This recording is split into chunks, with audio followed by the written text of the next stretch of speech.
Hi, this is Paul. Unless you're living under a rock, you don't know that Jordan Peterson was on the Joe Rogan podcast again. And unlike when Rogan was on YouTube, it was fairly easy for me to do a little bit of commentary on it. With it on Spotify, if I would put up a clip of Peterson talking to Rogan, I seem to be able to put that up on Twitter without any trouble. But if I were to put it up on YouTube, then the video gets blocked. And so it's a little bit more difficult to do much commenting on the Rogan Peterson podcast conversation. I'm determined to do it, and I'm going to try a few things, and we'll see if this gets through. I think it will get through. But I'm probably going to take it in smaller bites. And I want to first talk about this section where he and Joe Rogan start talking about music. Now, I had looked at... I have a little Joe Rogan here, and I got a Jordan Peterson here, and I had actually talked about on Twitter about doing it with puppets and having them talk to each other. But well, I don't know if we'll do that now. But there won't be video of them talking on this video. There will be the audio, and we'll see if YouTube tolerates that. Everything I'm doing right now is fair use. I mean, I am by no means just, harming the intellectual property rights of the Joe Rogan experience in this. In fact, I think I'm probably enhancing it. But the way the YouTube analytic algorithm is, well, sometimes they allow things and sometimes they don't. So we'll have little Joe and little Jordan maybe sitting on my lap as I do this. Well, I suppose I could get rid of this window a little bit more, make it a little smaller, and move the camera over here, and we can have them talk to each other. And let's dive in. Man, all that intelligence unleashed. So that is the dance over there, right? The totalitarianism versus innovation versus giving people the freedom and also removing the fear of that totalitarian government so they have the ability to take risks. Mm-hmm. No, it's the dance here too, right? It's in some sense it's the eternal dance. It's the eternal dance. It's the part of the eternal dance between freedom and structure even. And that's a tough one because there's no freedom without structure. Like I used to play a game with my students when we were talking about Jean Piaget, who was very interested in the development of morality through games. So I say to them, so we're talking about freedom. It's like, okay, freedom. It's freedom from constraint is freedom. All right, fine. Let's play a game. Do you want to play this game? Sure. Okay. You move first. What do you mean? That's the game. You can do anything you want. You move first. You think, that's not much of a game. It's like, no, it's the perfect game. You're absolutely free to do anything you want. Okay. Well, everybody does what you did. You just sit there. The right amount of rules for freedom is not zero. And this is where we get into the constraint conversation that we do with the whole Vervaeke meaning crisis sense making thing.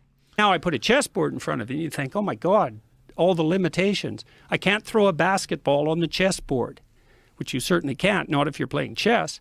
But now you know, you move first, or I move the pawn two spaces forward. I see what you're saying. So having some structure and some rules to follow gives people more of a path to everything.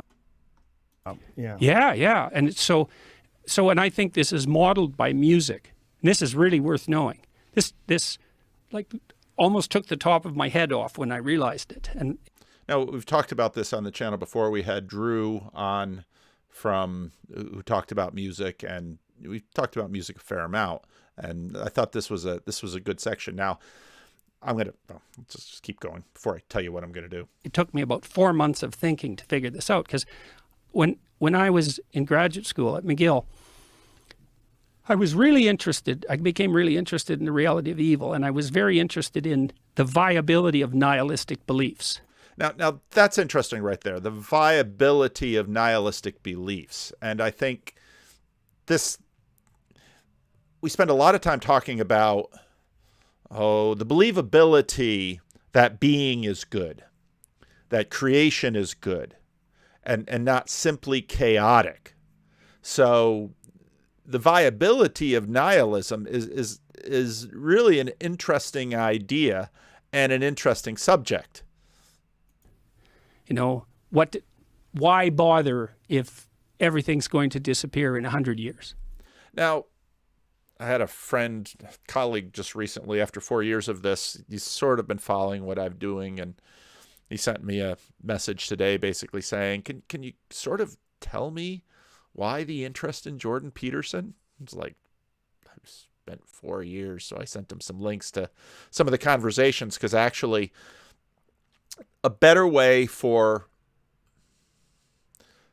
individuals, especially colleagues of mine, who tend to be sort of center-left, firmly entrenched in the sort of a blue church paradigm, who have absorbed the hit job done on Jordan Peterson.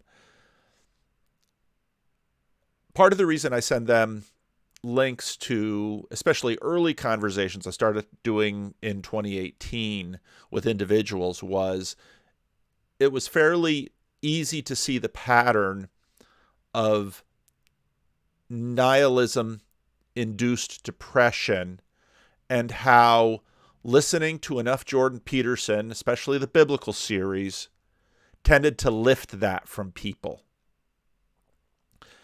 And so here it's interesting that, okay, we're getting back into nihilism and evil, and the nature of evil is really a remarkably difficult thing to seriously penetrate in many respects.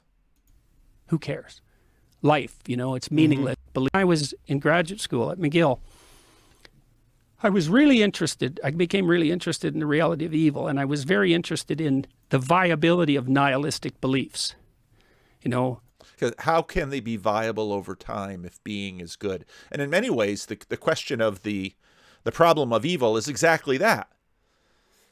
How do you explain evil? And often a ministerial trick is turn around and say, well, how do you explain good? Because chaos, that's part of what's behind the cosmological argument that, well, why so much order? Why does being exist at all, and why do things cohere in as good a way as they do? Why bother if everything's going to disappear in 100 years?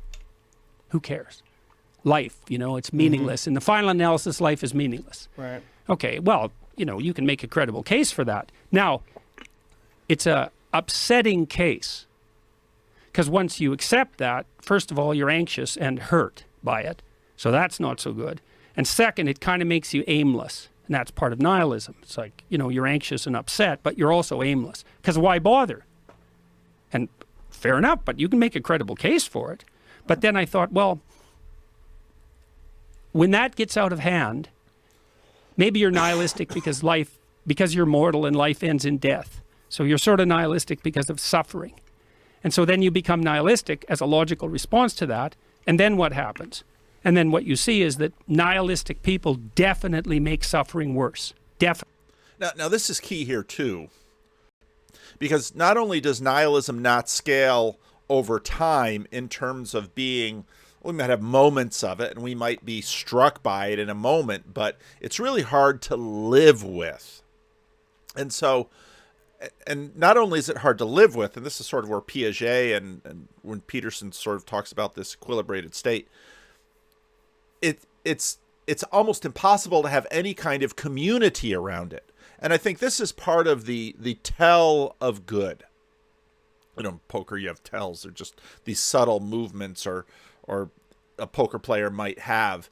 This is where, in some ways, good reveals itself. That good endures over time. Good scales in relationship. Good creates patterns that can be maintained intergenerationally, and nihilism just tends to implode. And so then you have questions, well, why is nihilism so recurrent, even if it's so unstable? And why is it so much easier to make things worse than it is better But then why is good in some ways both durable and yet in some ways fragile? And so questions into the nature of this kind of stuff is really important. Definitely. They make it worse for themselves. It's out of hand. Maybe you're nihilistic because you're mortal and life ends in death. So you're sort of nihilistic because of suffering. And so then you become nihilistic as a logical response to that. And then what happens? And then what you see is that nihilistic people definitely make suffering worse. Definitely. They make it worse for themselves, for sure. But then they get bitter because their lives are so unbearable, and then they start to take it out on other people. So if and that's really key too in terms of the problem of evil, that if nihilism has this pattern, what does that say about the moral valence of being? It suggests that being, there's a goodness to being, that if you don't live in harmony and accordance with being, you are going to self-destruct and you are going to make yourself worse. Now, again, there's a lot of evil in the world and life is hard, but these patterns are very durable. And again, and they also scale. You are nihilistic, that's not neutral. It gets bad real fast. So then I thought, well, are there any antidotes to meaninglessness? And rational antidotes are hard to come by, because you can just say, well, who cares if in 1,000 years we're all going to be dead? Why get out of bed in the morning? Now, the fact that he categorized that as rational is interesting. And it in many ways is because of the new atheists and the celebrity atheists, because they very much promoted a line that rationality dissolves religiosity. And so that's sort of what he means by rational right there. You can't really mount a rational case why that's not reasonable. Now, I'm not saying it is reasonable, but I thought about music. And, well, before we get to music, I mean, this is part of the point that John Vervaeke keeps making about rationality. What Vervaeke keeps doing is he's sort of facing the new atheists and saying, you can't own that word the way you're owning it. Rationality is not what you think it is. And so John continues to make that point. Now we're going to get into music. You can't really mount a rational case why that's not reasonable. Now, I'm not saying it is reasonable, but I thought about music. Music is a very strange art form. I had a great journalist friend of mine. He said to me the other day, he said, all art aspires to the condition of music, which I thought was great.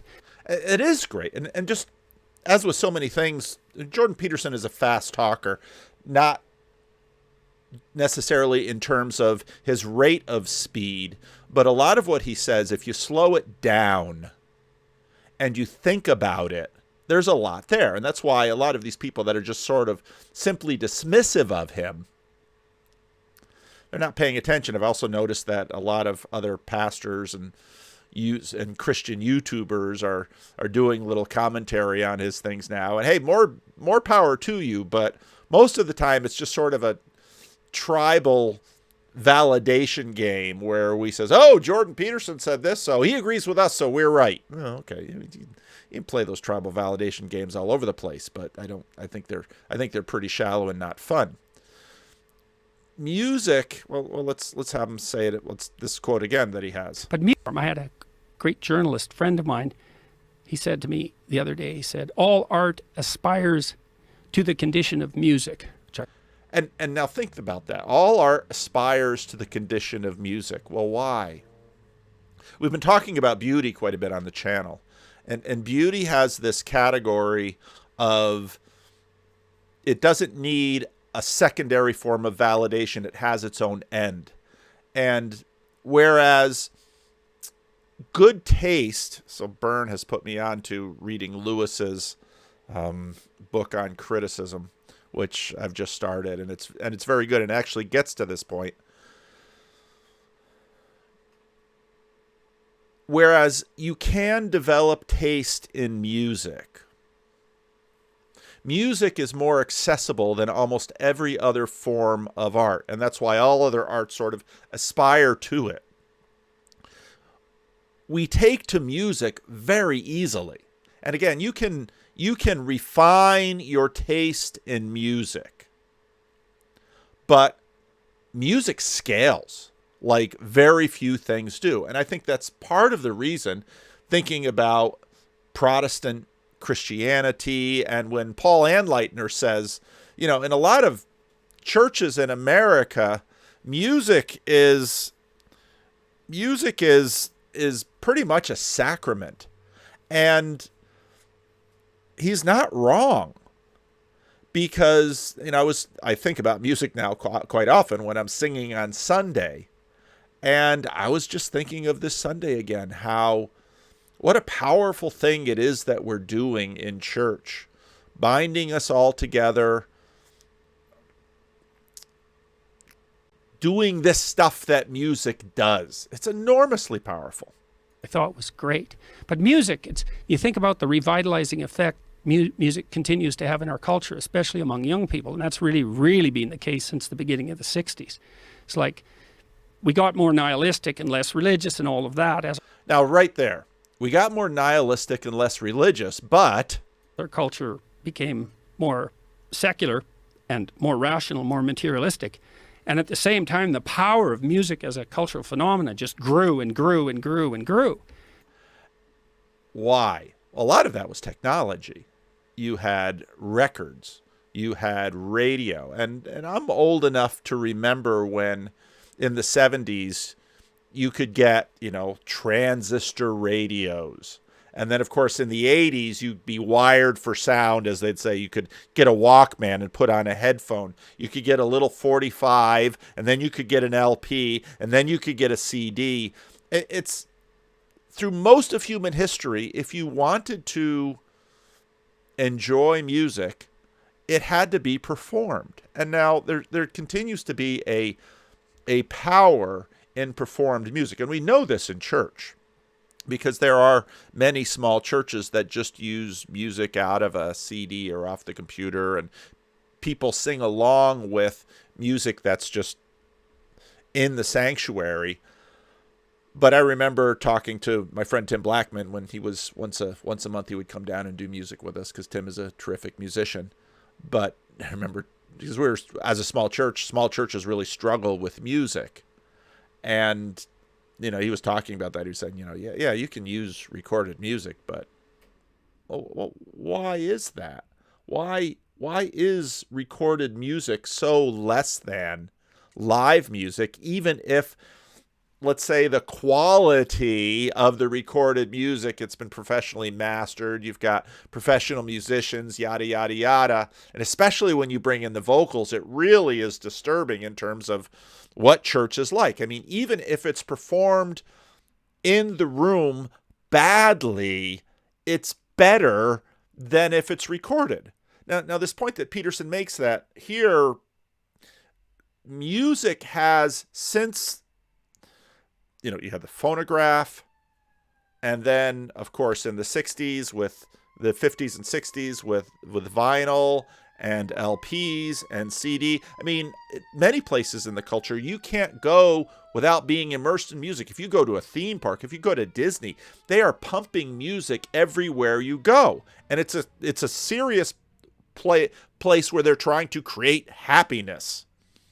Say, music gives you the intimation of meaning, right, directly. And I think that's really brilliant. It gives you the intimation of meaning. And that's I think, a good word for it. It's the intimation. It's like, it's not really giving you meaning directly, but it's whispering it to your soul and setting you up for it. I remember with John McWhorter in this great video, this great conversation he did about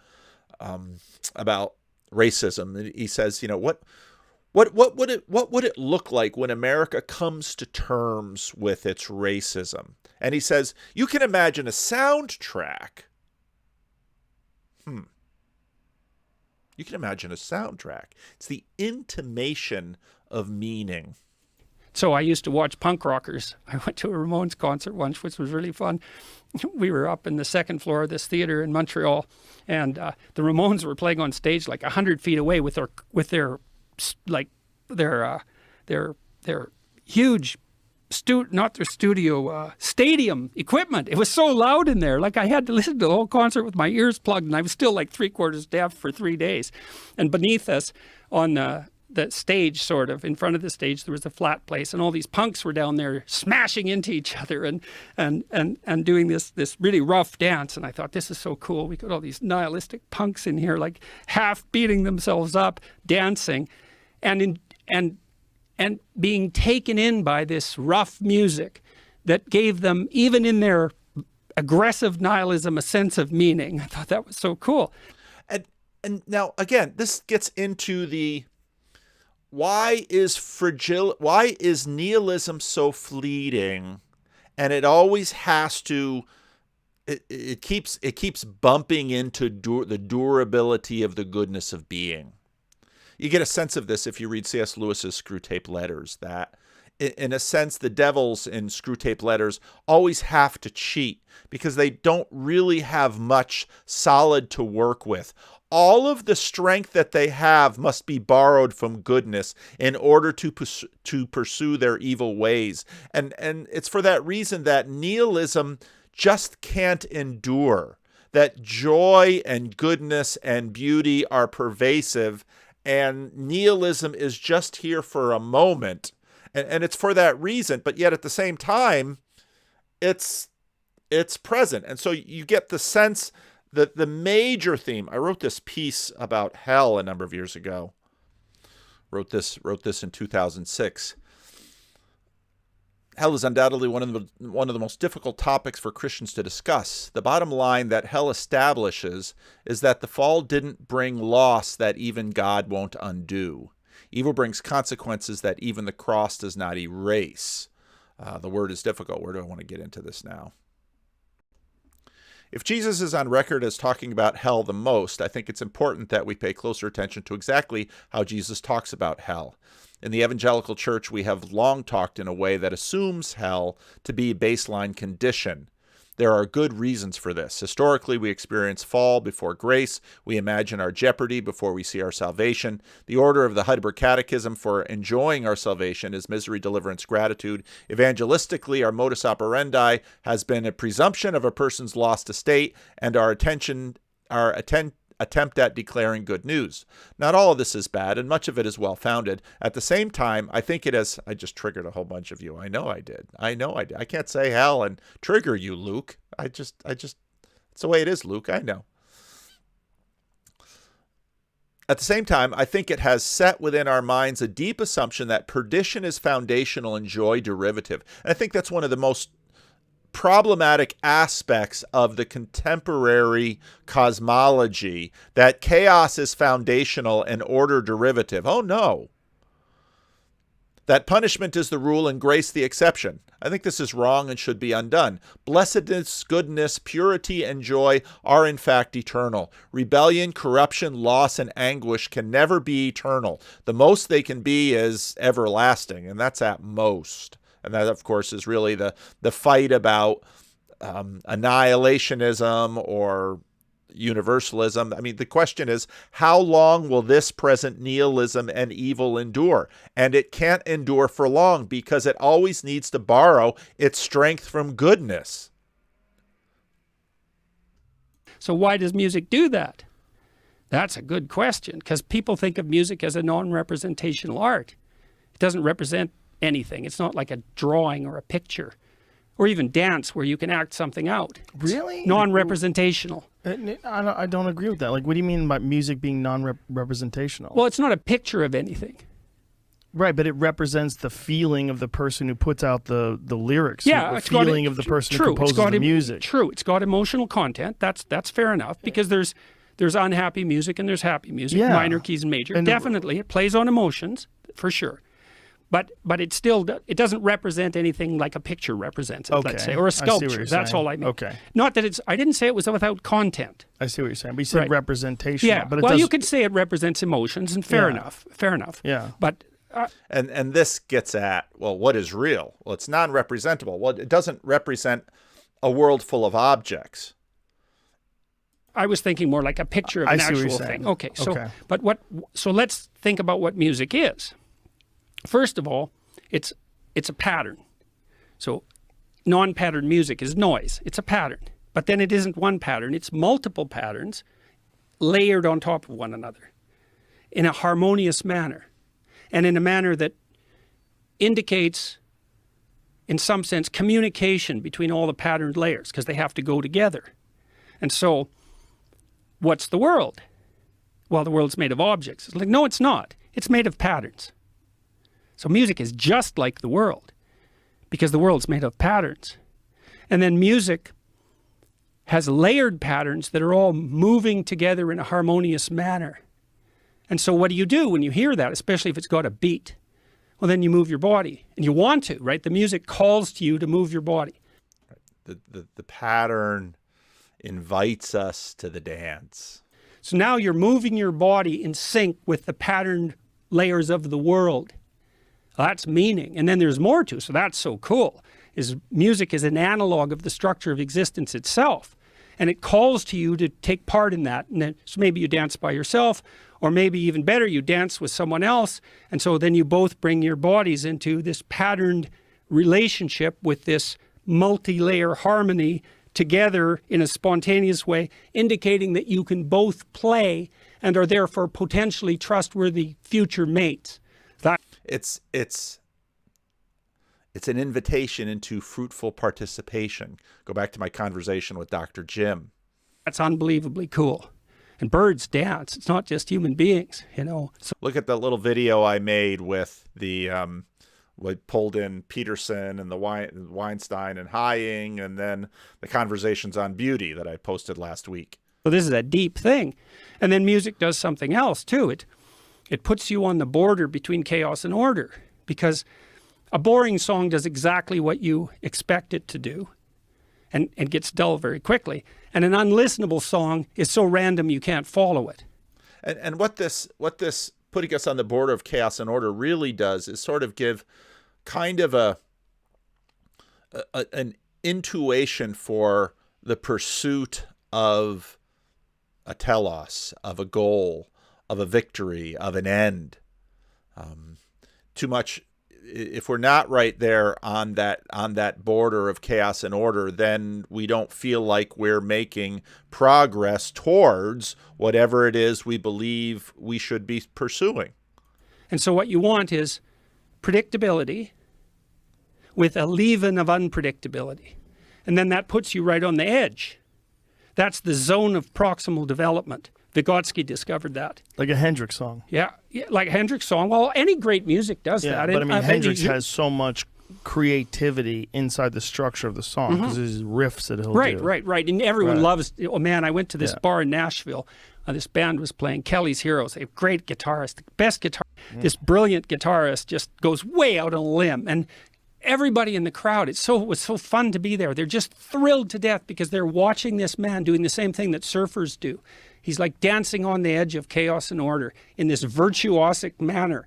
And everyone is so taken by that it just lifts them out of the normality of their existence. You know, you see this joy just transfuse them. And that's because they got an intimation of genuine meaning.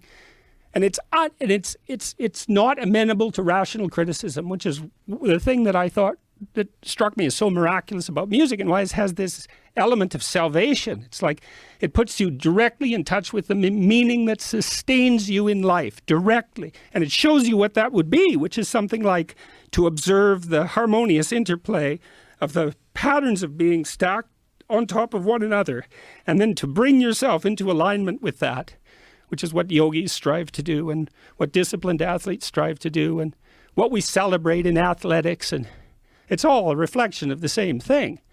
And that's real. It's real, that meaning.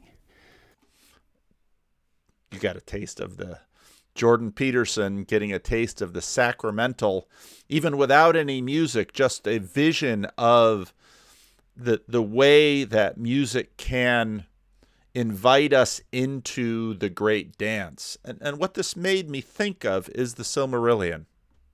This is from the Silmarillion, the music of the Ainur. There was Eru, the One, who in Arda is called a Iluvatar, and he made first the Ainur, the holy ones, that they were the offspring of his thought, that they were with him before aught else was made. And he spoke to them, propounding to them themes of music, and they sang before him, and he was glad. For a long time they sang, only each one alone, but a few together, while the rest hearkened. For each comprehended only that part of the mind of Iluvatar from which he came, and in the understanding of their brethren they grew but slowly. Yet even as they listened, they came to deeper understanding and increased in unison and harmony. And it came to pass that Iluvatar called together all the Ainur, and declared to them a mighty theme, unfolding to them things greater and more wonderful than he had yet revealed. And the glory of his beginning and the splendor of its end amazed the Ainur, so that they bowed before Iluvatar and were silent. Then Iluvatar said to them, Of the theme that I have declared to you, I will now that ye make in harmony together a great music, and since I have kindled you with the flame imperishable, ye shall show forth your powers in adorning this theme, each with his own thoughts and devices, if he will.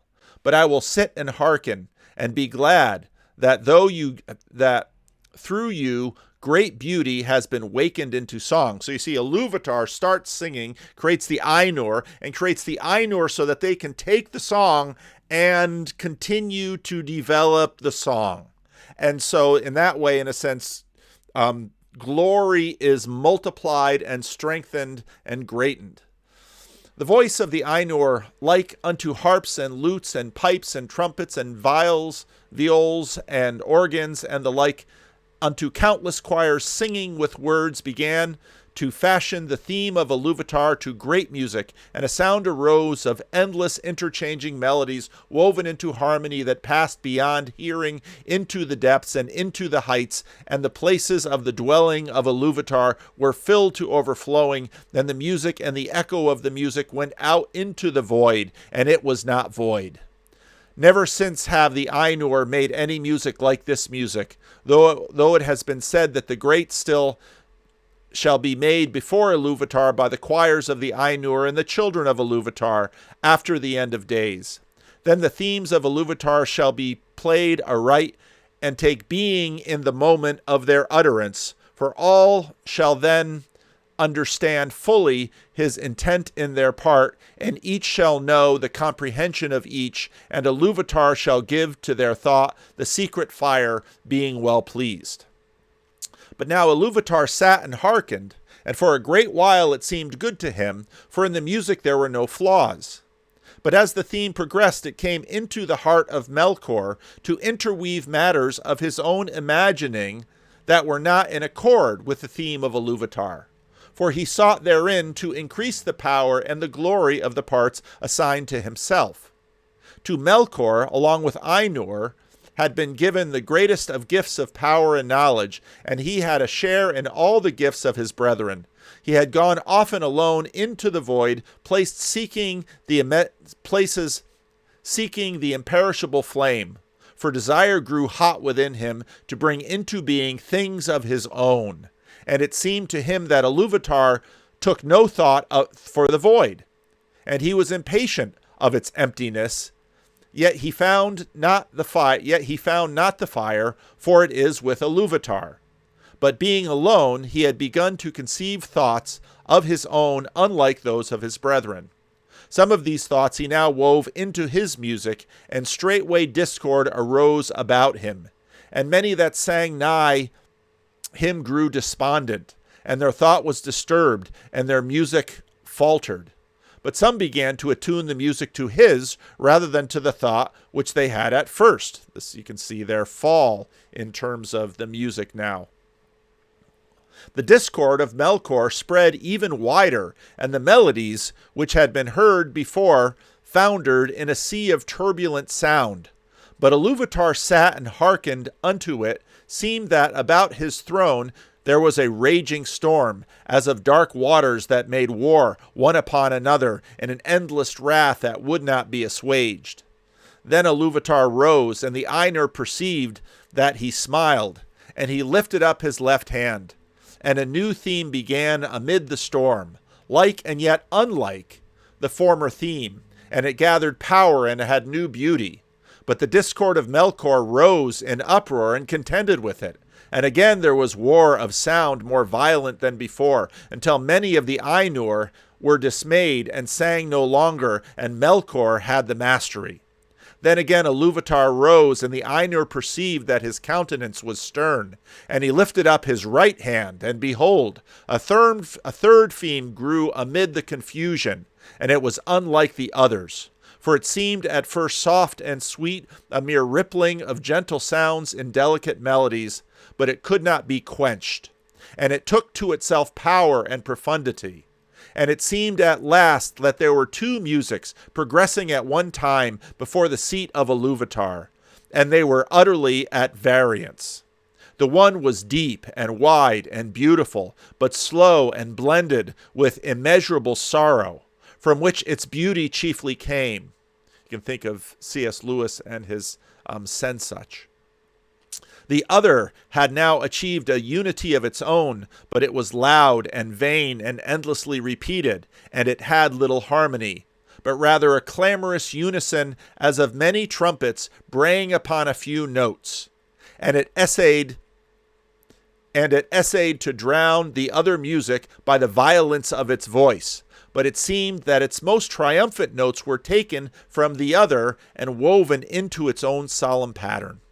In the midst of this strife, whereat the halls of Iluvatar shook, and a tremor ran out into silence yet unmoved, Iluvatar rose a third time, and his face was terrible to behold.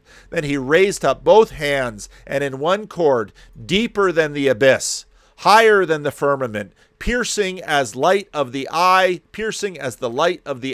of Iluvatar, the music ceased.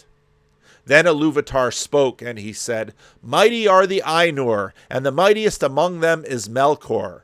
But that he may know, and all the Ainur, that I am Iluvatar. Those things that ye have sung, I will show them forth, that ye may see what ye have done. And thou, Melkor, shall see that no theme may be played that hath not its uttermost source in me. Nor can any alter the music in my despite. For he had attempteth this shall prove but mine instrument in the devising of things more wonderful, which he himself hath not imagined." Same story. Same story. That evil must always employ the strength of good. And for that reason, the nihilism cannot long endure and will someday end. And Tolkien wrote of it as music. So there's a lot more in this conversation. I'm going to post this, and we'll see how this does, and make sure that the YouTube algorithm doesn't take it down. And hopefully we'll do more. But I'm out of time right now.